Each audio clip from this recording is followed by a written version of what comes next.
అందరికీ నమస్కారం. ఈరోజే చైత్ర శుక్రవారం. ఆ లక్ష్మీదేవికి ఎంతో ఇష్టమైన రోజు. అదృష్టం ఉన్నవారు మాత్రమే ఈరోజు ఈ కథను వింటారు. ఈరోజు ఈ కథను వింటే లక్ష్మీదేవి నేరుగా మీ ఇంట్లోకి వచ్చి అష్టైశ్వర్యాలు కురిపిస్తుంది. ఈ కథను కేవలం ఇన్నంత మాత్రాన చేతనే అన్ని రకాల కష్టాలు, బాధలు మొత్తం ఈ రోజుతో పోతాయి. ఆ లక్ష్మీదేవి అనుగ్రహం కలుగుతుంది. ఇక మీ ఇంట్లో అన్ని శుభాలే కలుగుతాయి. మరి ఈరోజు ఈ కథను వింటే మనకు తిరుగులేని రాజయోగం కలుగుతుందో ఈ వీడియోలో తెలుసుకుందాం. పూర్వకాలంలో కళింగ దేశంలో వెంకటాచారి అనే కంసాలి ఉండేవాడు. అతను పనిలో ఎంతో నైపుణ్యం చెందినవాడై పేరుగాంచాడు. వెంకటాచారి, అతని భార్య సుమతి ఎంతో దైవభక్తురాలు. ఆ దంపతులకు 2 ఆడపిల్లలు. వారి పేర్లు శారద, నీరజ. వారు చక్కగా చదువుకుంటూ తల్లికి చేదోడు వాదోడుగా ఉండేవారు. వెంకటాచారి నైపుణ్యం కలవాడే కానీ ఏమాత్రం కూడా కల్తీకి పాల్పడకుండా ఎంతో నిజాయితీగా పనిచేసేవాడు. మిగిలిన తోటి కంసాలు కక్కుర్తిపడి కల్తీ చేసి తక్కువ సొమ్ముకే పనులు ఒప్పుకొని చేసేవారు. దీని వలన వెంకటాచారికి ఆదాయం అంతా ఎక్కువగా ఉండేది కాదు. ఏదో వచ్చిన సొమ్ముతో కాలం గడుపుకుంటూ అలా వస్తూ ఉన్నాడు.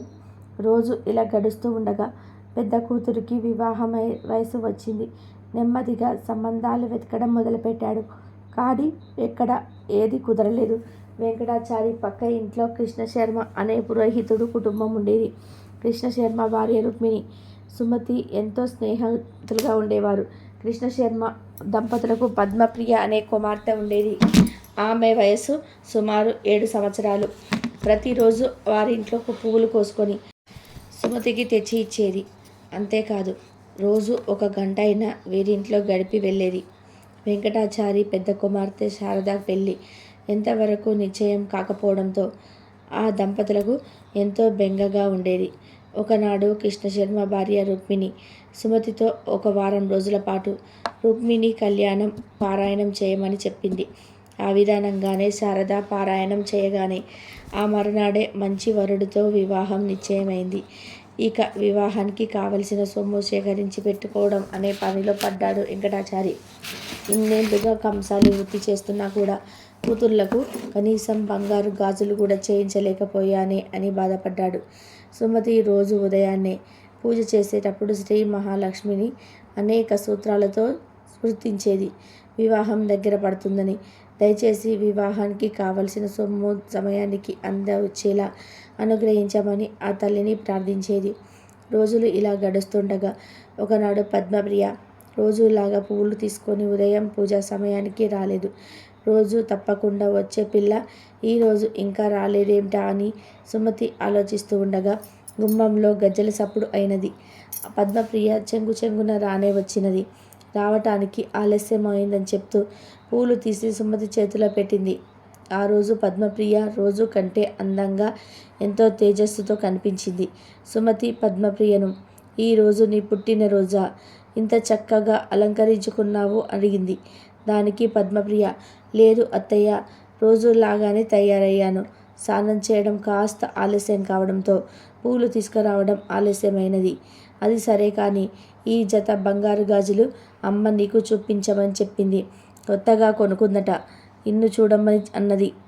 అప్పుడు సుమతి ఆ గాజులను తమ చేతిలో తీసుకొని చూస్తుండగా పద్మప్రియ ఇప్పుడే వస్తాను అని చెంగున బయటకు వెళ్ళింది. ఇక సుమతి ఆ గాజులను దేవుడి దగ్గర ఉంచింది. కాసేపు అయిన తర్వాత పద్మప్రియ రాగానే ఇచ్చేద్దామని అనుకుంది. వంట ఇంట్లోకి నైవేద్యం తీసుకురావడానికి వెళ్ళింది. పాయసం పూర్తవగానే తీసుకువచ్చి పూజ గదిలో కూర్చుంది. ఎదురుగా 2 జతల బంగారు గాజులు కనిపించాయి. ఇదేమిటి, ఈ ఎక్కడి నుండి వచ్చాయి? తాను ఇక్కడ పెట్టింది 1 జతనే కదా, లేదా నేను పరధ్యానంలో గమనించలేదా? పద్మప్రియ నా చేతికి 2 జతలు ఇచ్చింది అని తలుస్తూ పూజ పూర్తి చేసుకొని దేవుడికి నైవేద్యం పెట్టింది. ఈ 2 జతల గాజులను తీసుకొని రుక్మిణికి ఇవ్వాలని వారింటికి వెళ్ళింది.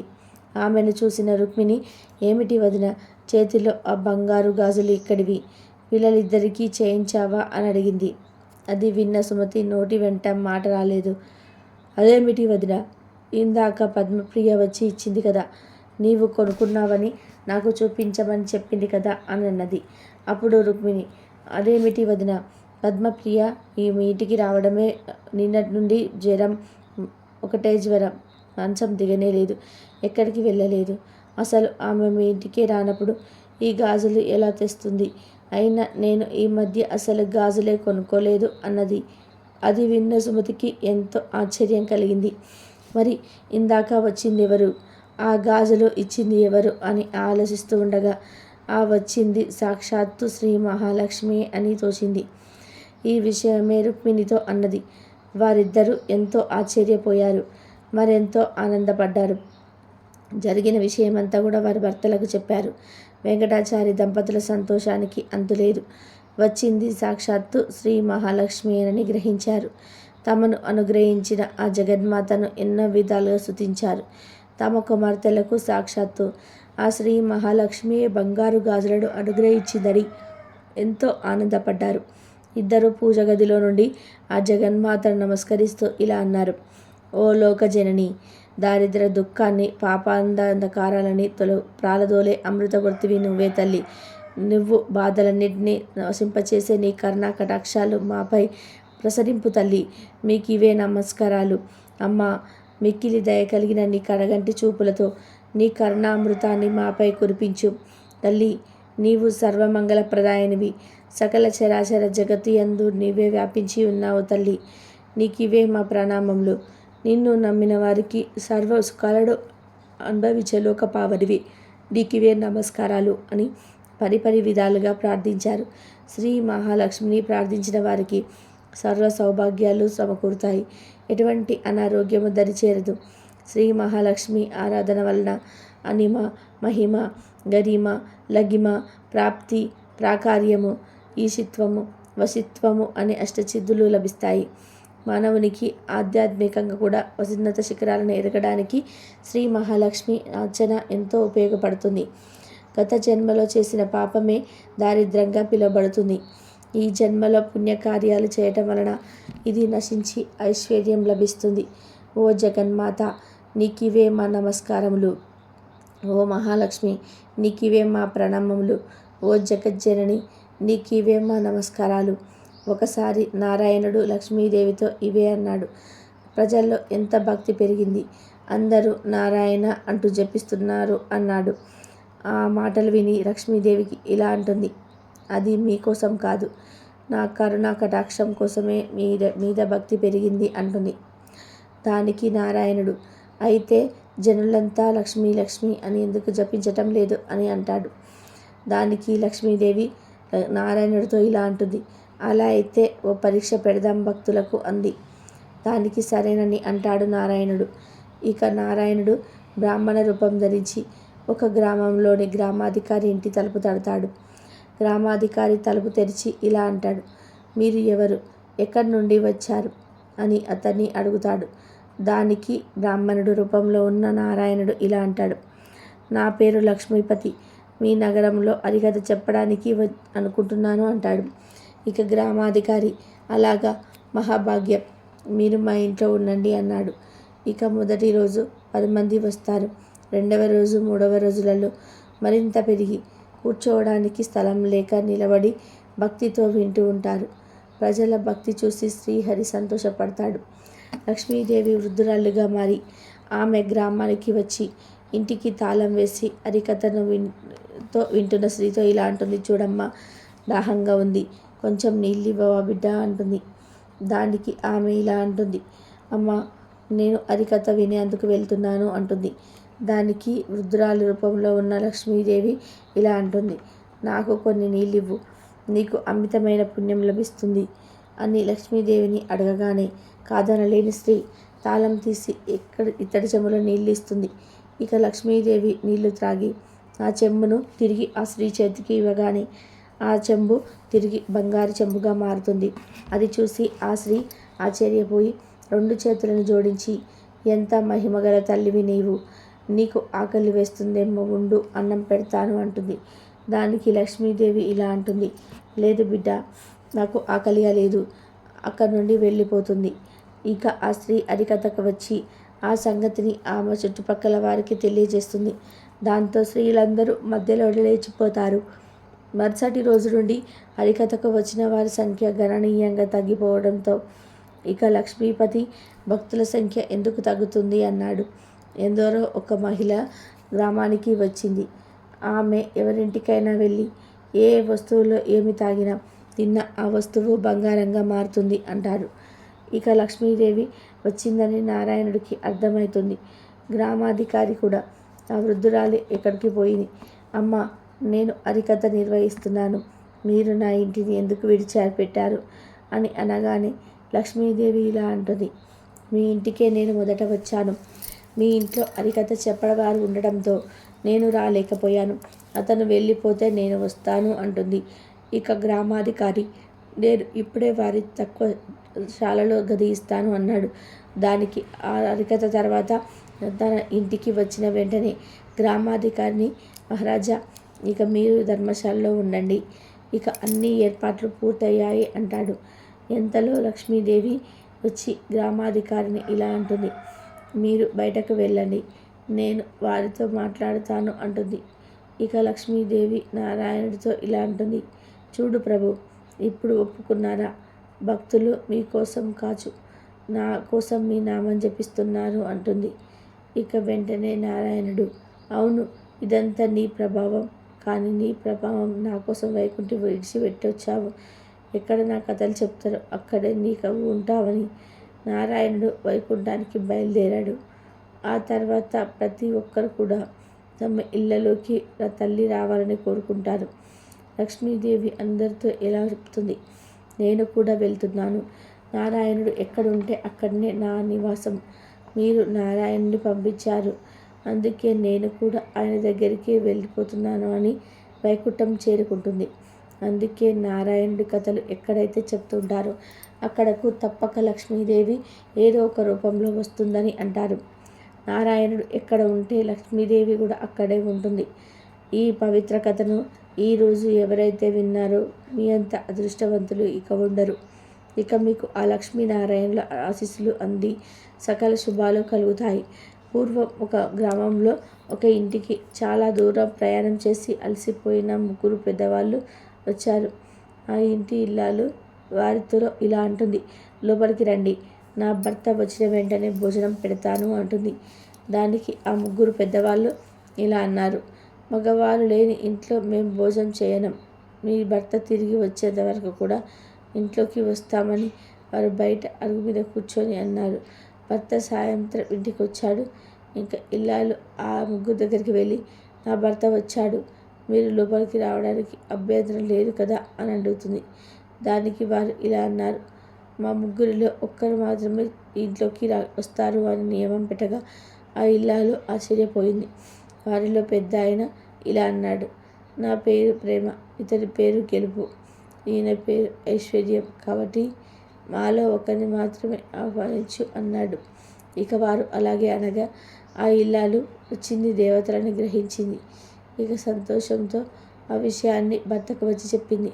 అది విన్న భర్త ఎంతో సంతోషించి వారి అమ్మతో ఇలా అన్నాడు. జీవితంలో గెలిపే ముఖ్యం కాదు కాబట్టి ఆయన పిలుద్దాం అన్నాడు. దానికి తల్లి ఇలా అంటుంది. గెలుపు ఒకటే, ఏం లాభం? ఐశ్వర్యం కాకపోతే ఐశ్వర్య దేవతను ఆహ్వానించని ఇలా అంటుంది. వారు ఇంకా ఇద్దరు సంభాషణలో ఉంటున్న కోడలు, గెలుపు ఐశ్వర్యం కానీ ప్రేమ ఎంతో ముఖ్యమైనది. భార్యాభర్తలు కలిసి ఉండాలన్నా, అత్తా కోడలు మంచిగా సంబంధం ఉండాలన్నా, ఒక కుటుంబం కలిసిమెలిసి ఉండాలంటే ప్రేమ చాలా అవసరం. ప్రేమ అనేది సుఖమైన జీవితానికి చాలా అవసరమని చెప్పింది. ఆ మాటలు వచ్చి భర్త బయటకు వచ్చి, మీలో ప్రేమ అనే వ్యక్తి లోపలికి రావచ్చా అని అడిగాడు. ఆ విధంగా ప్రేమ అనే వ్యక్తి లోపలికి రాగానే అతనితో పాటు వెలుపు ఐశ్వర్య కూడా వచ్చారు. అది చూసిన ఇంట్లో వారు ఆశ్చర్యపోయారు. ఆ ఇంట్లో వారితో ఆ ముగ్గురు ఇలా అన్నారు. మీరు ప్రేమను కాకుండా గెలుపును ఐశ్వర్యాన్ని కోరి ఉంటే మీలా ఇద్దరం బయట ఉండేవాళ్ళం. కానీ మీరు ప్రేమను పిలవటం వల్ల మేమిద్దరం కూడా వచ్చాం. దీనికి కారణం ప్రేమ ఎక్కడ ఉంటే అక్కడ గెలుపు ఐశ్వర్యం కూడా ఉంటాయి. ప్రేమ వెనకాలే వారిద్దరు నడుస్తారు. ఇదే ఆ భగవంతుని ఆజ్ఞ అన్నాడు. కాబట్టి ఏ ఇంట్లో అయితే ప్రేమ ఉంటుందో ఆ ఇంట్లో తప్పకుండా గెలుపు ఐశ్వర్యం ఉంటాయి. ఈరోజు ఎవరైతే వైభవ లక్ష్మీ దేవి కథను భక్తి శ్రద్ధలతో వింటారు వారికి జీవితంలో దరిద్రం దరిచేరదు. అదృష్టం కలిసి వచ్చి తిరుగులేని రాజయోగం పడుతుంది. అదృష్టం ఉన్నవారు మాత్రమే ఈ కథను ఈరోజు వింటారు. మరి ఈరోజు తప్పనక వినవలసిన ఆ కథ ఏమిటో తెలుసుకుందాం. పూర్వం ఒకప్పుడు కైలాసంలో పార్వతీదేవి పరమేశ్వరుని చూసి ఇలా అంటుంది: ఓ ప్రాణనాథ, భూలోకంలో మానవులందరూ ధనార్జన కోసం ఎడతెరిపి లేకుండా శ్రమపడుతూనే ఉన్నారు. అయినా వారిలో అతి కొద్దిమంది మాత్రమే ఐశ్వర్యవంతులుగా కావడానికి, అత్యధిక సంఖ్యలో దరిద్రులుగా ఉండడానికి కారణం ఏమిటి అని అడుగగా, దానికి సర్వేశ్వరుడు చిరునవ్వు ఇలా అంటాడు: దేవి, సర్వము ఆ వైభవలక్ష్మీదేవి దయను బట్టే ఉంటుంది. సమస్త సంపదలకు ధనధాన్యాలకు ఆవిడే అది దేవత. కాబట్టి ఎవరైతే ఈ సత్యాన్ని గ్రహించి ఆ వైభవలక్ష్మీదేవిని భక్తి శ్రద్ధలతో పూజిస్తారో, వైభవలక్ష్మి యొక్క వ్రతాన్ని ఆచరిస్తూ ఉంటారో, వారి పట్ల మాత్రమే ఆ తల్లి యొక్క కృపా కటాక్షాలు ప్రసవిస్తూ ఉంటాయి. అలా ఆమె దయకు పాత్రులైన వారు మాత్రమే తమ కృషిలో విజయులై అఖండ వైభవాన్ని సాధించగలుగుతారు. ఎవరైతే ఆమెను ధృవీకరించి ఆమె అనుగ్రహాన్ని విస్మరించి అంతా తమ స్వయం కృషమే అని విర్రవీగుతారో, ఎవరైతే శ్రీ వైభవలక్ష్మి స్వరూపమైన ధనాన్ని ఈసరించుతారో వాళ్ళు ఏనాటికి ధనవంతులు కాలేరు. కాబట్టి ఎవరైతే ధనవంతులు కావాలని అనుకుంటున్నారో వారు అవశ్యం ఆ వైభవలక్ష్మి వ్రతాన్ని ఆచరించాలి. అప్పుడే ఆమె కరుణకు పాత్రలై అఖండ సిరి సంపదలకు రాజవైభోగాలకు తులతూగుతారు అని చెప్పారు. అప్పుడు పార్వతీదేవి ఇలా అంటుంది: ఓ ప్రభు, ఆ వైభవలక్ష్మి ఎవరు? ఆమె చరిత్ర ఏమిటి? ఆ వ్రత మహత్యం ఏమిటి? నాకు కొద్దిగా సెలవివ్వండి అని వేడుకోగా ఆ పరమేశ్వరుడు మళ్ళా ఈ విధంగా చెప్పసాగాడు: ఓ దేవి, అత్యంత పుణ్యదాయకమైన శ్రీ వైభవలక్ష్మి వ్రతాన్ని చెప్పెదను, శ్రద్ధగా వినుము అని ఈ విధంగా చెప్పసాగాడు. ఓ పార్వతి, భక్త సులభ అత్యంత కరుణామయ అయిన ఆ తల్లి లీలలు ఎన్ని చెప్పినా తనివి తీరవు. ఏ కథను వింటే అత్యంత పుణ్యం వస్తుందో ఆ కథను ఇప్పుడు నీకు చెప్తాను, శ్రద్ధగా వినుము అని ఇలా చెప్పడం ప్రారంభించాడు. చాలా కాలం క్రితం ప్రతిష్టానపురంలో శ్రీల, సుశీల, గుణశీల, విశాల అనే నలుగురు అక్కా చెల్లెలు ఉండేవారు. శ్రీ వైభవలక్ష్మి భక్తులైన ఆ నలుగురు కన్యలకు ఆ ఊరిలోనే ఉన్నత వంశాన సంచాతులైన నలుగురు యువకులతో వివాహాలు జరిగినవి. ఆ పిల్లల అదృష్టవశాత్తు వారి భర్తకు నలుగురు వివిధ వృత్తులతో చక్కటి సంపద కలిగి ఆస్తిపరులై ఆరోగ్యవంతులై విరాజిల్లేవారు. కానీ రాను రాను వారిలో అహంకారం తలెత్తింది, దైవచింతన తగ్గింది. శ్రీ వైభవలక్ష్మి దేవి అనుగ్రహం వలనే అన్న విషయాన్ని కూడా విస్మరించి అంతా తమ ప్రయాసం అనుకున్నారు. మహాపండితుడైన శ్రీ భర్తకు తన పాండిత్యం వలనే ప్రపంచం తనకు గౌరవిస్తుందనే భావన కలిగింది. ఇందులో వైభవలక్ష్మి తల్లిదేముంది? నా నోట్లో విద్య ఉంది. ఎంత గొప్ప వాళ్ళైనా నాకు డబ్బులిచ్చి ఏం చేస్తారు అని ప్రార్థించేవారు. ఎంత ధనవంతుడైనా తన విద్య ముందు పరా అనుకున్నారు. అందుకు ఆ వైభవలక్ష్మీదేవికి కోపంచి అతనికి తగిన గుణపాఠం చెప్పదలిసింది. అంతటితో ఆమె సంపాదన పూర్తిగా పోయింది. అతని పాండిత్యానికి విలువ లేకుండా పోయింది. సంపాదన ధనం అంతా కూడా ఖర్చు అయిపోయింది. చివరకు కట్టుబట్టలతో మిగిలారు. అతని దారిద్రానికి చూసి సమాజం అతన్ని దూరంగా నెట్టింది. అతని కుటుంబం మొత్తం ఆకలి దప్పికలతో అలమటించసాగింది. ఇక రాజు ఆస్థానంలోనే ధనాధిపతిగా ఉండే సుశీల భర్త ఒకానొక యుద్ధంలో అపూర్వ విజయం సాధించి రాజు చేత గౌరవింపబడి అహంకారంతో తన బలం ముందు ప్రపంచమంతా దాసోహమే అని విర్రవీగాడు. తన ధనార్జనకే తన బలమే కారణమని భ్రమించాడు. అందుకు ధనలక్ష్మి ప్రమేయం ఏమీ లేదని అనుకున్నాడు. అందుకు ఆ అమ్మవారు ఆగ్రహించింది. అందులో సద్బుద్ధి నశించింది. అనుకోని వైరంతో ఒక గొప్ప ధనవంతుతో గొడవకు దిగుతాడు. అతనిని తాను అడిగిన ధనం ఇవ్వకపోతే నాశనం చేస్తానన్నాడు. అందుకు భయపడిన ఆ ధనవంతుడు మహారాజుని ఆశ్రయించి సుశీల భర్త మీద మరిన్ని లేనిపోని విషయాలను కూడా ఉండిపోసి తనను కాపాడమని రాజును వేడుకున్నాడు. వెంటనే రాజు తన సేనల్ని పంపి సుశీల భర్తను బంధించి తెమ్మన్నాడు. ఆ రాజభటులు అతన్ని బంధించి రాజు ముందు నిలిపారు.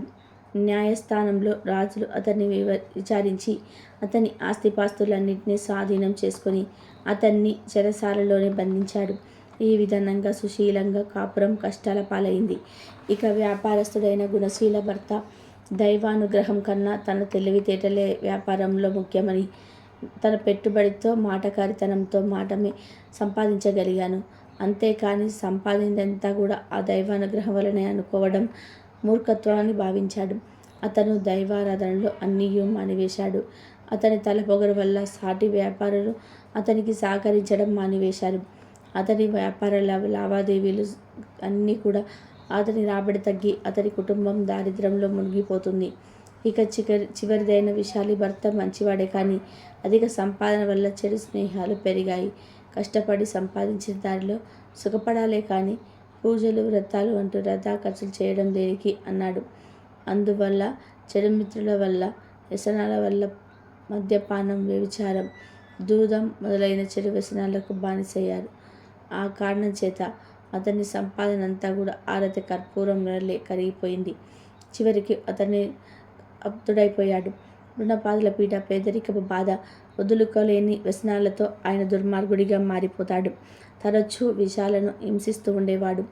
అయినా ఆ 4 అక్కా చెల్లెలు మాత్రం ఏదో ఒక నాటికి ఆ జగన్మాత అయిన శ్రీ వైభవలక్ష్మీదేవి తనను అనుగ్రహిస్తుందని, తమ భర్తను మంచి దారిలో పెట్టి తమకు పూర్వ వైభవం కలిగిస్తుందని నమ్మేవారు. తాము పతిస్థితిలో ఉన్నైనా పర్వాలేదు, తమ బిడ్డలకైనా రవ్వంత ఆహారాన్ని ప్రసాదించమని పదే పదే ఆ లక్ష్మీదేవిని ప్రార్థించేవారు.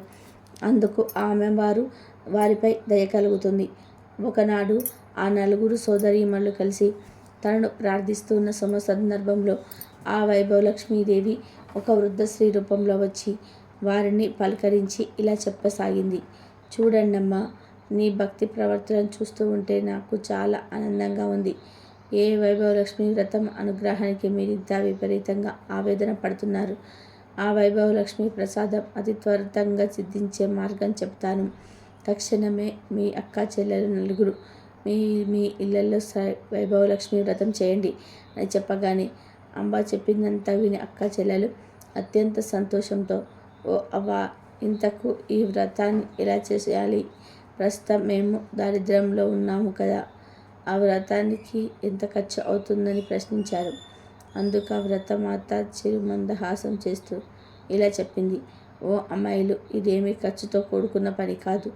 ఎప్పుడైనా సరే 4 లేదా 6 లేక 8, అంతకు మించి 11 లేదా 21 గురువారాలు కానీ శుక్రవారాలు కానీ ఆచరించాలి. ఈ వ్రతాలు గురువారాలు చేసేవారు తాము మొక్కుకున్న వారాలు చేసి ఆఖరి గురువారం నాటికి మరునాడు వచ్చే శుక్రవారం నాడు ఉద్యాపన చేయాలి. శుక్రవారం చేసుకునేవారు ఆఖరి శుక్రవారం నాడే ఉద్యాపన చేసుకోవాలి. ముందుగా మీకు తోచిన గురువారం లేదా శుక్రవారం నాడు కానీ ఉదయమే లేచి కాలకృత్యాలు తీర్చుకొని ఇంటిని అలంకరించుకొని తలంటు పోసుకొని ఇలా అనండి. అమ్మా వైభవలక్ష్మీదేవి, ఈరోజు మొదలు ఇన్ని గురువారాలు లేదా ఇన్ని శుక్రవారాలు నీ వ్రతాన్ని ఆచరిస్తాను. నాకు తగిన శక్తులు ప్రసాదించు. నేను చేసే ఈ వ్రతంతో సంతృప్తురాలవై నా కోరికలు నెరవేర్చు అని మొక్కుకోవాలి. ఆ రోజంతా ఉపవాసం ఉండి ఆ సాయంత్రం సూర్యాస్త సమయంలో తర్వాత పూజ ప్రారంభించాలి. ఈ వ్రతానికి ఖర్చు కన్నా శుచి శుభ్రతలు, సదాచార పాలనము ముఖ్యము. ఏ ఇంట్లో వారైతే అతిథి అభాగ్యులకు దాసుల వలె ఉండి వారి పాదములను కడిగి ఆ తీర్థం శిరస్సున జల్లుకొని తమ కన్నా ముందుగా వారిని భోజనాదులను ఏర్పాటు చేసి సేవాదులు చేస్తుంటారు. ఏ ఇంట ధాన్యం జరుగుతుందో, ఏ ఇంట పితృదేవతలకు దేవతలకు సదా పూజింపబడతారో, ఏ ఇంటి వారు పరుల పట్ల శత్రుభావం లేకుండా ఉంటారో, ఏ ఇంటి వారి ఇల్లాలు నీరాడంబరి అయి నిత్య సంతోషితుగా ఉంటుందో ఆ ఇంట్లో శ్రీ వైభవలక్ష్మీదేవి స్థిరంగా ఉంటుంది. పూజ ప్రారంభించవలసిన సాయంత్రం సూర్యాస్తమయం తర్వాత తూర్పు లేదా ఈశాన్య గదిలో శుభ్రంగా అలికి పంచవర్ణములతో కానీ లేదా బియ్య పిండితో కానీ అష్టదళ పద్మాలను మొదలైన ముగ్గులను పెట్టి దాని మీద నూతన వస్త్రములు చతురస్రాకారంగా పరిచి ఆ వస్త్రం మీద తమరేని బియ్యం పోసి దాని మీద బంగారు, వెండి, రాగి చెంబులను కలశంగా అమర్చి అందులో 4 వైపులా 4 తమలపాకులు లేదా మామిడి ఆకులను కానీ ఉంచి వాటి మీద కొబ్బరికాయను, దాని మీద ఒక రైవిక గుడ్డను పెట్టి ఆ మీదట ఒక ఎర్రని పువ్వును పాత్రలో ఉంచి అందులో ఒక బంగారు లేదా వెండి నగను ఉంచాలి. అందుకు కూడా శక్తి లేనివారు ఆ సమయానికి చాలా మనలో ఉన్న నాణాలను ఉంచాలి. నేతితో దీపాలను వెలిగించి అగరబత్తులతో ధూపం వేయాలి. చూడండి అమ్మాయిలు, అమ్మవారికి లక్ష్మీ గణపతి అన్న శ్రీచక్రం అన్న చాలా ఇష్టం. కానీ ముందుగా లక్ష్మీ గణపతిని శ్రీచక్రాన్ని పూజించి అనంతరం వైభవలక్ష్మిని అర్చించాలి. పూజలో తీపి పదార్థాన్ని నివేదన చేయాలి. పూజలో వెండి బంగారం లేని పక్షంలో పసుపు కొమ్ములను ఉంచి పూజించాలి. ఈ పూజలో తీపి పదార్థాలు చేయలేని వారు బెల్లం, పటిక బెల్లం, పంచదార అయినా నివేదించవచ్చు. ఏదైనా నలుగురికి పంచగలగాలి. పూజ అనంతరం బంగారు, వెండి నాణాన్ని భద్రపరచుకోవాలి. కలశంలో నీళ్లను సంతోషాన్ని కోరుకునేవారు మామిడి చెట్టు మొదట్లోని, సౌభాగ్యాన్ని కోరుకునేవారు తులసి చెట్టు మొదట్లోను, అనుకూలత దాంపత్యాన్ని కోరుకునేవారు మల్లె చెట్టు మొదట్లో లేదా ఏదైనా పూల చెట్టు మొదట్లో పోయాలి. కేవలం ధనానికి కావాలనుకునేవారు అన్నిటినీ తాము మాత్రమే స్వీకరించాలి. మంటపం మీద ఉన్న బియ్యాన్ని పక్షులకు వేయాలి. ఇలా వ్రతాన్ని ఆచరించడం ద్వారా నిరుద్యోగులకు ఉద్యోగం వస్తుంది. అవివాహితులకు వివాహం జరుగుతుంది. దరిద్రులు ధనవంతులు అవుతారు. ఏ కోరిక ఉంటే ఆ కోరికలు నెరవేరుతాయని ఆ వృద్ధురాలు చెప్పింది. ఇక తక్షణమే ఆ అక్క చెల్లెలు నలుగురు వారి తాహతను బట్టి 4 లేదా 8 లేదా 11 లేదా 21 వారాల పాటు ఆ వ్రతాన్ని ఒప్పుకున్నారు. మరుసటి శుక్రవారమే వ్రతం ప్రారంభించారు. నలుగురు కడుపేదవారై ఉండటం చేత నలుగురు కూడా రాగి కలశాన్ని వాడారు. అందరికంటే అధిక దరిద్రురాలైన శీల కలశంలో రాగి నాణాన్ని ఉంచి పూజింతే సుశీల ఆ రూపాయి నాణాన్ని ఉంచి పూజించింది. గుణశీల తన ఇంట ఉన్న వెండి నాణాన్ని పూజించింది. చివరిది అయిన విశాల తన ముఖ్యను ఉంచి ధనలక్ష్మిగా ఆహ్వానించింది. ఎవరెవరు ఏ రూపాల్లో ఆరాధించినను వారి హృదయంలో భక్తి భావమైతే ప్రధానంగా స్వీకరించే తల్లి ఆ వైభవలక్ష్మీదేవి. వారు వ్రతాన్ని ప్రారంభించిన అతి కొద్ది సమయంలోనే స్త్రీల భర్త యొక్క పాండిత్యం ప్రాచుర్యం పొంది అందరిచే గౌరవింపబడి తిరిగి అతనికి సంఘంలో గౌరవ మర్యాదలు అనుభవించాయి. తద్వారా వారికి ఉన్నతులైన సుశీల ఆచరించిన వ్రత ఫలితంగా వారి రాజ్యానికి ఒక యుద్ధం ఏర్పడింది. ఆ యుద్ధ నిమిత్తం అంతకు పూర్వమే అగ్నిప్రతిష్ఠుడైన సుశీల భర్తను చూసి అతనిని దళాధిపతిగా అభిషేకించి యుద్ధాన్ని పంపగా తప్పలేదు. ఆ యుద్ధంలో అమ్మవారి దయ వల్ల సుశీల భర్త విజయం సాధించడంతో అతనిని గౌరవ నేరాలన్నీ మన్నింపబడి నల్బతిగా స్థిరపడ్డాడు. అంతటితో సుశీలకు బాగుపడింది. ఇక ఆకస్మికంగా ఏర్పడిన మార్పుల వల్ల కొన్ని ప్రత్యేకమైన దినుసులు ఎగుమతి దిగుమతుల విషయంలో గుణశీల భర్త వెలుగులోకి వచ్చాడు. ఇతర వ్యాపారులతో అందరూ అతన్ని ఆశ్రయించారు. సహజంగానే తెలివిగా గుణశీల భర్త ఆ అవకాశాన్ని వినియోగించుకున్నాడు. తద్వారా వారి కుటుంబం పూర్వ వైభవాన్ని పొందింది. ఇక చివరిదైన విశాల వ్రతం ఆరంభం చేయగానే అమ్మవారి దయ వల్ల ఆమె భర్త క్రమంగా చెడు వ్యసనాలకు ఇంటిని ఒకదానితో తర్వాత ఒకటి వదిలివేశాడు. తన కుటుంబం పట్ల ఎంతో శ్రద్ధగా పరిచాడు. వారి కుటుంబం కూడా పూర్వం వలె సుఖ సంతోషాలు దీవించసాగింది. కాబట్టి స్త్రీలు కానీ పురుషులు కానీ ఆపాల గోపాలం ఎవరు పూజించినా సరే తక్షణమే ఆ అమ్మకు కరుణించి వారి కోరికలు నెరవేర్చుతుంది. ఈరోజు మీరు ఎంతో అదృష్టవంతులు కాబట్టి ఈ వైభవలక్ష్మి కథలు విన్నారు. ఇక మీ ఇంట్లో అన్ని శుభాలే. ఈరోజు మీకు ఏమీ చేయకపోయినా సరే సాక్షాత్తు ఆ లక్ష్మీదేవి ఆచరించినా సరే చిలకల ముగ్గుల నోము కథను ఎవరైతే వింటారో వారికి ఆ మహాలక్ష్మీదేవి అనుగ్రహం కలుగుతుంది. ఆ ఇంటిలో ధనానికి లోటు ఉండదు. జీవితంలో దరిద్రం దరిచేరదు. మీ ఇంట్లో సకల శుభాలు కలుగుతాయి. ఈరోజు ఈ కథను వినడం మన అదృష్టంగా భావించాలి. ఈ కథ వినేవారికి ఈ రోజుతో చేసిన మహాపాపాలన్నీ పోతాయి. మరి ఈరోజు తప్పక వినవలసిన చిలకల ముగ్గుల నోము కథను ఇప్పుడు విందాం. పూర్వం ఒక గ్రామంలో ఒక బ్రాహ్మణ కూతురు నివసిస్తూ ఉండేవారు. వారికి సంతానం లేకపోవడం వల్ల ఎంతో దుఃఖంగా ఉండేవారు. ఇక ఆ బ్రాహ్మణుడు ఒకరోజు సంతానం కోసం విష్ణుమూర్తి గురించి తపస్సు చేయగానే హిరణ్యానికి వెళ్ళాడు.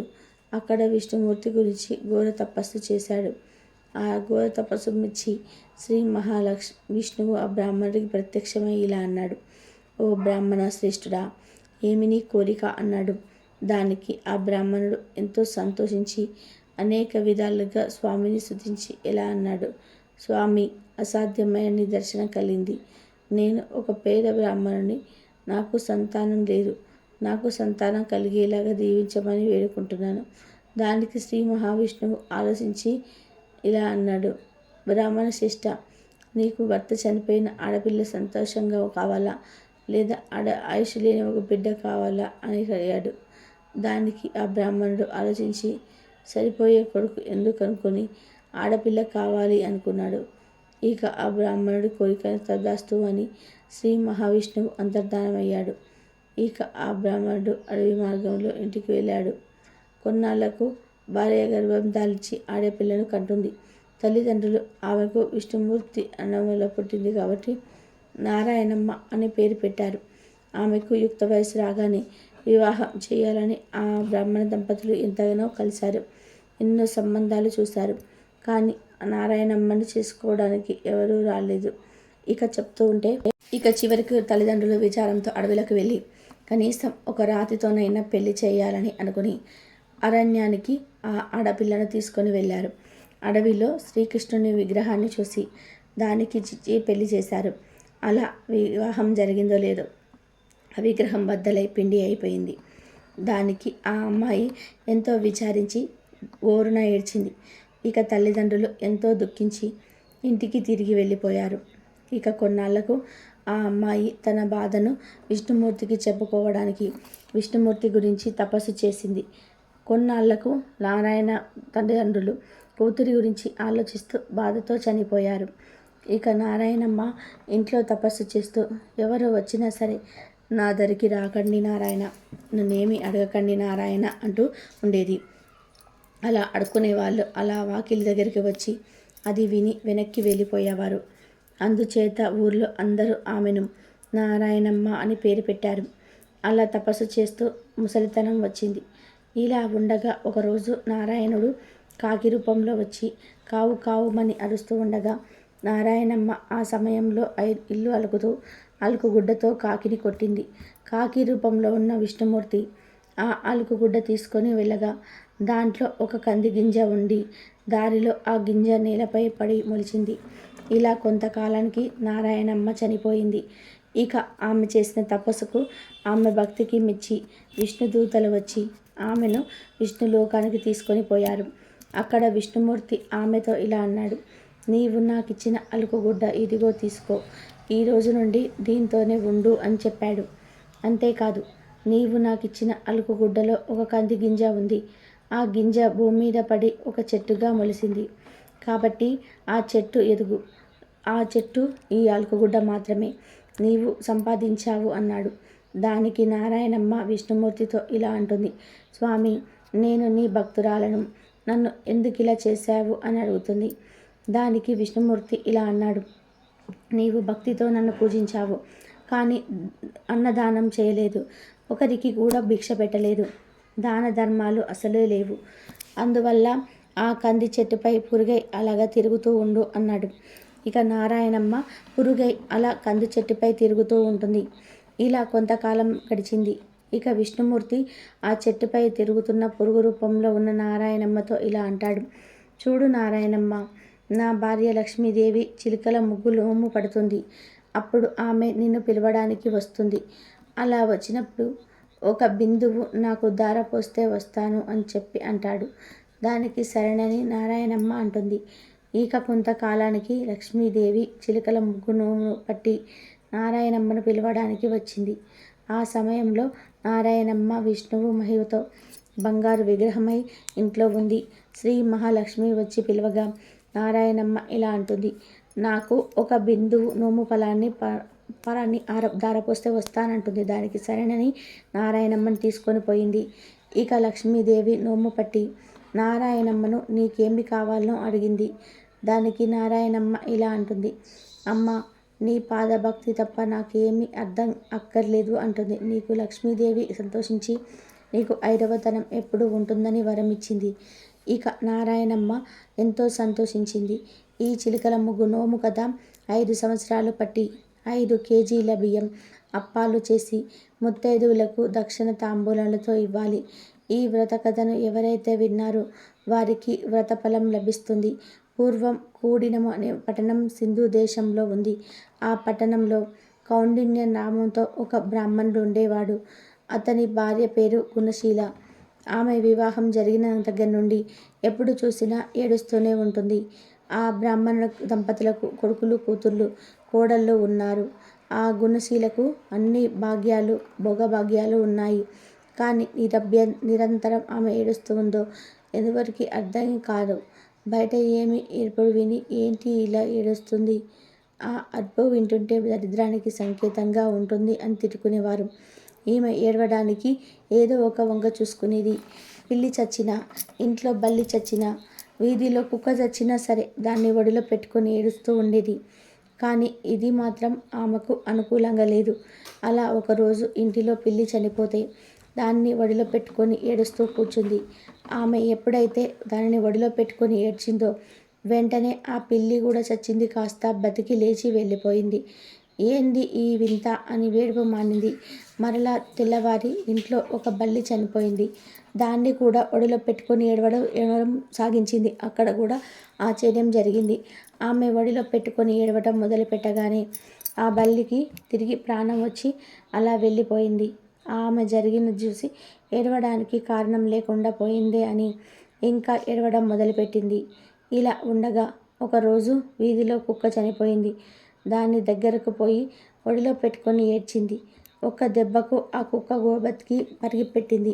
అది చూసి ఇదేంది దేవుడా, నాకు మనస్ఫూర్తిగా ఏడ్చే స్వతంత్రం కూడా లేకుండా చేస్తున్నావు అని గోరున ఏడవడం మొదలుపెట్టింది. అదంతా చూసిన జనానికి ఇదేదో వింతగా అనిపించింది. అలా వారు ఆమె వైపు విచిత్రంగా చూడసాగారు. ఇలా ఏడవడానికి కుదరడం లేదని ఒక ఉపాయం చేసింది. బయట తిరణలను తీసుకొచ్చి ఇంట్లో చింతపండు బుట్టల్లో, ఉప్పు పాత్రల్లో తేలను, జర్రలను ఉంచింది. కూతుర్లు, కోడళ్ళు అలా వంట నిమిత్తం చేతులు అందులో పెడితే వారితో పాటు కూర్చొని ఏడవవచ్చు అని ఆమె ఆలోచన. కానీ విధి మాత్రం ఆమెకు వ్యతిరేకంగా ఉంది. కోడళ్ళు, కూతుర్లు వాటిల్లో తమ చేతులు పెట్టగా ఆ తేళ్ళు, జర్లు వస్తువులుగా అయిపోయాయి. అంతేకాదు తన కొడుకులు బట్టలు పాములుంచేది. అలా పాములు కరిచి కొడుకులు చచ్చిపోతే ఏడవవచ్చు అని అలా చేసేది. కానీ అలా పాములు వాళ్ళ బట్టలు వేయగానే ఆ పాములు బంగారు మొలతాలలాగా అయిపోయాయి. ఇక కొడుకులు అమ్మ బట్టలో ఈ బంగారు మోతాళ్ళు ఎందుకు ఉంచావమ్మా అని కొడుకులు అడగగా దానికి ఇలా అంటుంది, నాయన వాటిని తీసి జాగ్రత్తగా దాచుకోండి అనేది. అలా ఆమె ఏమి చేసినా కానీ ఏడవటం అవకాశం దొరకట్లేదు. అందువల్ల ఆమె అరణ్యానికి పోయి అక్కడ కూర్చొని ఏడవడం మొదలుపెట్టింది. అలా ఏడుస్తున్న సమయంలో పార్వతీ పరమేశ్వర్లు ఆ మార్గం గుండా పోతూ ఆమెను చూసి ఆగి ఇలా అన్నారు, నీవు ఎందుకు ఇలా ఏడుస్తున్నావు అని అడిగారు. దానికి ఆమె ఇలా అంటుంది, ఓ మహనీయ దంపతులారా, నాకు అష్టైశ్వర్యాలు ఉన్నాయి. కానీ ఎప్పుడు ఏడవాలనే ఒత్తి పుడుతుంది. అలా ఏడుస్తూ ఉంటే ఎంతో మంచిగా అనిపిస్తుంది. దానికి కారణం మీరని చెప్పాలి అని బతిమిలాడింది. అప్పుడు పార్వతీదేవి మొత్తం తెలుసుకొని ఇలా అంటుంది, ఓ గుణశీల, నీవు నీ పూర్వజన్మలో కంద పచ్చడి నోము నోచావు. దానికి ఉద్యాపన చేయక మర్చిపోయావు. అందువల్ల ఈ జన్మలో ఈ గ్రహచారం పట్టింది. నీవు నోచిన ఈ నోము వల్ల మంచి సంతతి, సర్వభోగాలు కలిగాయి అని అనగానే గుణశీల పార్వతీదేవిని చూసి, అమ్మ, ఆ నోము ఉద్యాపన ఎలా చేయాలో చెప్పమని అడిగింది. ఇక పార్వతీదేవి ఎలా చెప్తుంది, అయితే విను. వెండితో కందదుంప చేయించు, బంగారంతో బచ్చలి తీగ చేయించు, మంచి కంద సేరు, బచ్చలి అర్ధసేరు, 5 మానికల బియ్యం, పసుపు కుంకుమలతో భరిణెలు, నల్ల పూసలు, చీర, రవికలు, గుడ్డలు, మెట్టెలు, మంగళసూత్రాలతో ముత్తైదువులకు దక్షిణ తాంబూలాలతో వాయినాలు సమర్పించమని పార్వతీదేవి చెప్పింది. అంతటా గుణశీల ఇలా అంటుంది, అయితే తల్లి, నేను వచ్చేంతవరకు ఇక్కడే ఉండమని ప్రార్థించి, ఎటు అన్ని విధాలుగా ఉన్నాయి కనుక పరుగు పరుగున నేను ఇంటికి వెళ్ళి అన్ని వస్తువులను తీసుకొని వచ్చి శ్రీ పార్వతి అమ్మవారికి సమర్పించి ఉద్యాపన చేసింది. ఇక పార్వతి అమ్మవారు నిండు హృదయంతో ఆమెకు ఆశీస్సులు అందించారు. అంతలో అమ్మవారు అంతర్ధానమయ్యారు. ఇక ఇంటికి వచ్చి గుణశీల అంతా చెప్పేసరికి ఊరంతా